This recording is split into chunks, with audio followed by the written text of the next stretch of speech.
ససలైన ముద్దపప్పు, గన్నేరు పప్పు మన టేస్టీ తేజ. వీడు తిండికి తెక్కన లేనోడు. ఇప్పుడు ఈ సిరి హనుమంతు కూడా తిండికి చాలా పేద కుటుంబం. కానీ ఈడు కూడా సేమ్ అదే పేద కుటుంబం. యూట్యూబ్ ఛానల్ పెట్టుకున్నాడు. ఆ యూట్యూబ్ ఛానల్ కూడా పనికిరాంది ఏదో. ఎప్పుడో ఒక నెలకు ఒక వీడియో వైరల్ అవుతుంది. అది కూడా సెలబ్రిటీలను పిలుస్తాడు. రెస్టారెంట్కి పిలిచి సెలబ్రిటీలు కూర్చుంటాడు, అన్నం తింటాడు, ఆ సోది వీడియో పెడతాడు.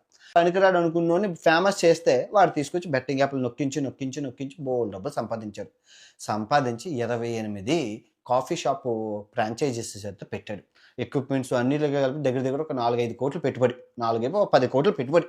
మనం ఇంకా కోటీశ్వర్లు అయిపోతున్నారు. ఇంకా రేపు నుంచి ఇంకా BMW కార్లు, ఇంకా హెలికాప్టర్లు అన్నీ.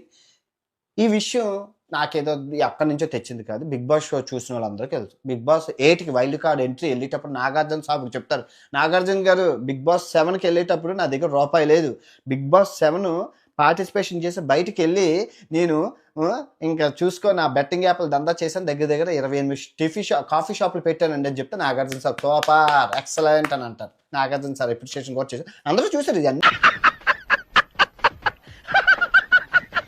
సో ఈ సిరి హనుమంతు అనే అమ్మాయి విశాఖపట్నంలో పుట్టింది. మా వైజాగ్ పిల్ల అనమాట.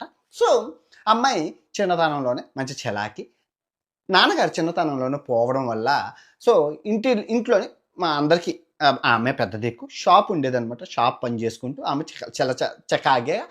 చలాగిగా మొత్తం చాలా యాక్టివ్గా ఉండేదనమాట. నాగార్జున సాబు ఎవరు పెరిగి పెద్ద అయినా చూస్తారనమాట. ఆయన కూడా మన్మధుడు కాబట్టి చూసారు, అమ్మాయి బాగుంది, ఏం మాట్లాడుతున్నావురా, నరాలు కట్ అయిపోయింది, చాలా చక్కగా ఉంది. బిగ్ బాస్ 5కి రావాలని ఆహ్వానం పంపిస్తే అమ్మాయి పిలిచినంటే వెళ్ళిపోయింది. ఇంకా బిగ్ బాస్లో ఈ పత్తిగింజ ఎవరు నిన్న మాట్లాడుకున్న షణ్ముఖ్ జశ్వంత్తో ప్రేమాయణం దోమాయణం అన్నీ చేసింది. ఒబ్బో ఇంకా అది ఒక కథ సూపర్. సో ఆ పత్తిగింజలు ఆ బిగ్ బాస్ షో నుంచి బయటకు వచ్చాక ఈ పాప చేసిన పత్యాపారం ఏంటంటే బెట్టింగ్ యాప్లు మామూలుగా కాదనమాట.